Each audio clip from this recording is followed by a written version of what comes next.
Olivier Giroud gets 4 and might not start the game. I've heard it all. But he made a great statement, one that's going to make us all happy.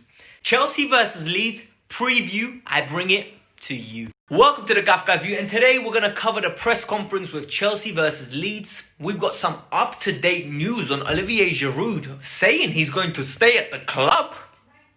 Love that. And more importantly, we're going to predict the XI, and we're going to talk about what do we need from Leeds and can we win the title. Before we do all of that, you lot have been fantastic this whole year, right? Let's end the year with a bang. December's the last month. If you don't know the months, December's the last month, innit, you lot? So hit the like button, subscribe to the channel, and let's keep it stepping. If you think Giroud deserves to start, hit the like button. Olivier Giroud was speaking, and he basically reiterated he loves the club, he wants to stay at the club, and he believes the club is a great place to grow. He is frustrated that he hasn't been playing, but he wants to make a statement. Fantastic news. Need I say any more? We're going to leave that topic there, because if Giroud stays and be our number 1 striker, we could win the league. I'm telling you. Team news from Frank Lampard. Alright, so Frank Lampard in his press conference said a great thing I like to hear.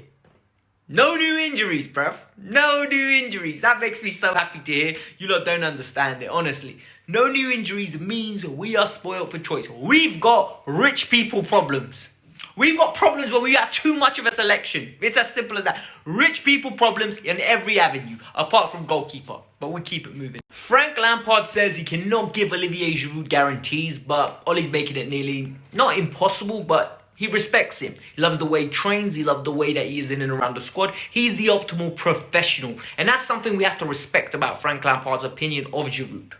Look, Giroud is integral to this style of play. If you want to have 2 pacey wingers of either side of him running in behind, Giroud is the best at doing that. He poses a threat when crosses come in, he has a link-up play, and he is absolutely powerful.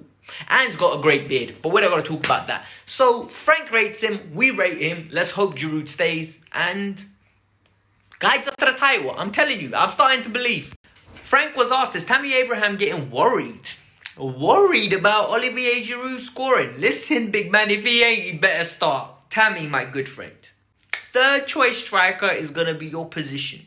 You're going to come on against Barnsley, you're going to come on in the FA Cup, and you're going to have to make an impact the way Giroud made one.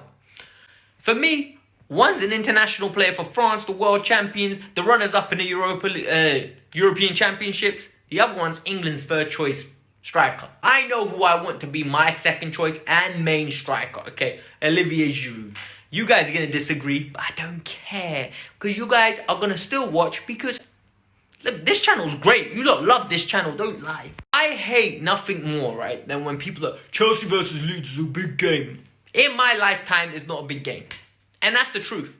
In my lifetime of being a Chelsea fan of maybe 17 years, right, I don't know how big this game is. And yes, I know the history and I know the what happened in the past. But for me, it doesn't feel like a big game. Big games are Arsenal versus Chelsea, Tottenham versus Chelsea. It's games that I've grown up hating, right? So for me, how are Kai Havertz and how are Timo Werner or Jorginho meant to feel about this game? And Frank says that as well, all right? So I respect that from Frank Lampard. He didn't sugarcoat nothing. I love it, Frankie boy. That's what you were paid to do. Let's get gassed. Let's win this 3 points. And there's nothing about big rivalry nonsense. He was asked about Patrick Bamford. Patrick Bamford, in my opinion, poses a big threat. This guy, right? This guy is an interesting player. And I'm not going to lie, he's got a nice dynamic, a nice one, a super nice one. Because he possesses something called finishing prowess. In front of goal, he's clinical. He's not great, he's not quick, he's not strong. He's just handy in front of a goal. And I remember him for Chelsea. I'm not going to lie to you. I remember when he went to MK Dons, then he went to Middlesbrough, and I was following his career because I thought he was going to make it at Chelsea. How naive of me. But you live and you learn. I hope he does. He has a terrible game tomorrow. I hope Thiago Silva eats him up for breakfast, dinner, and lunch. But yeah, Patrick Bamford, I hope you have a terrible game tomorrow. This squad is a tight squad. Frank notices it and I notice it. This question over here about, is the bond in this growing? Yeah, of course it's growing. Winning breeds closeness and breeds success. And most importantly, it breeds togetherness. When you're winning, you're friends with everyone. No one's moaning. Everyone's ready to push guy because Ziyech got pushed, Mason Mount. Then everyone's proper hugging when the goals are going in. It's a nice team.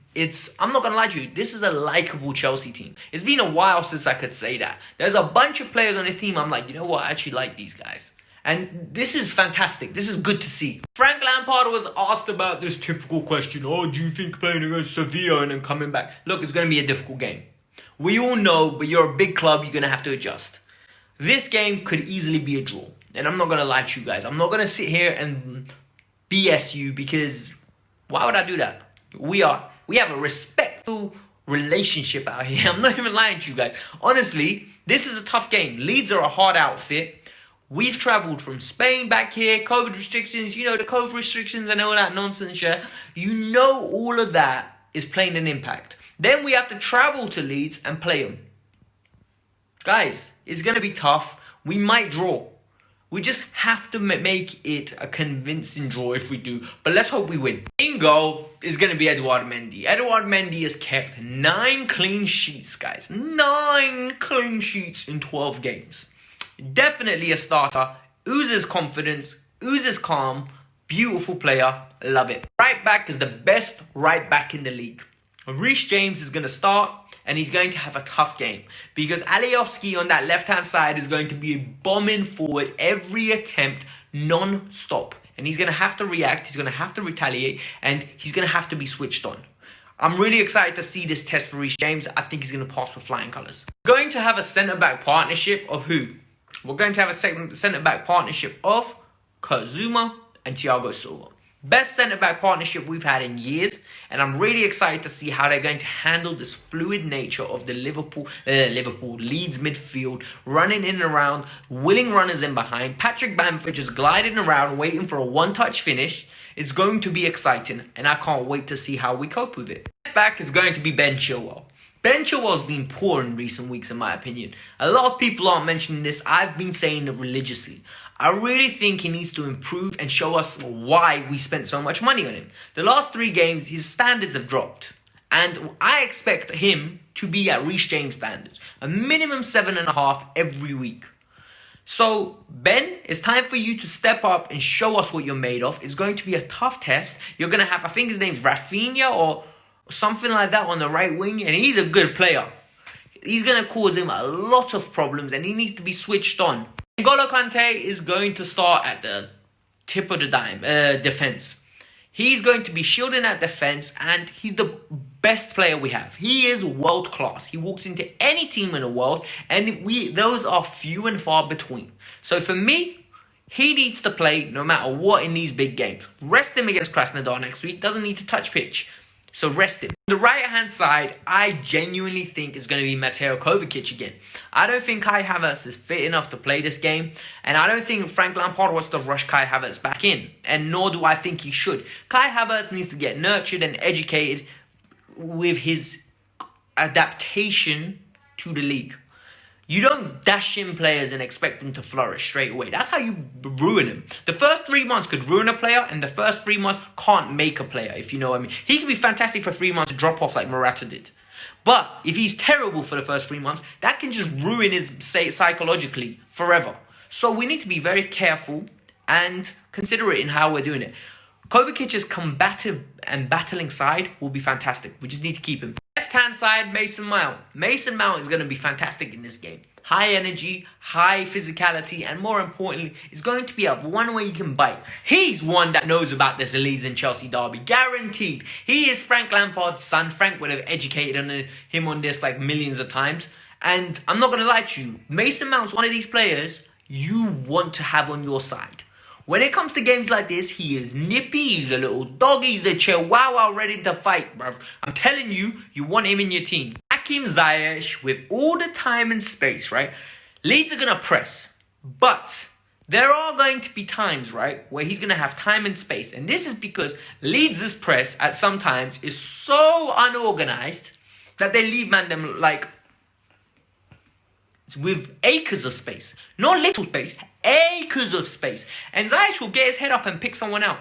Tebow's going to be booting because he knows the minute Ziyech gets that ball, he's going straight over the top the next second. The minute he gets that ball, there's going to be indirect cross, straight away, cross pitch, and he best be running. Because he will get in and he will score a lot of goals like that. I think left wing is going to be Christian Pulisic.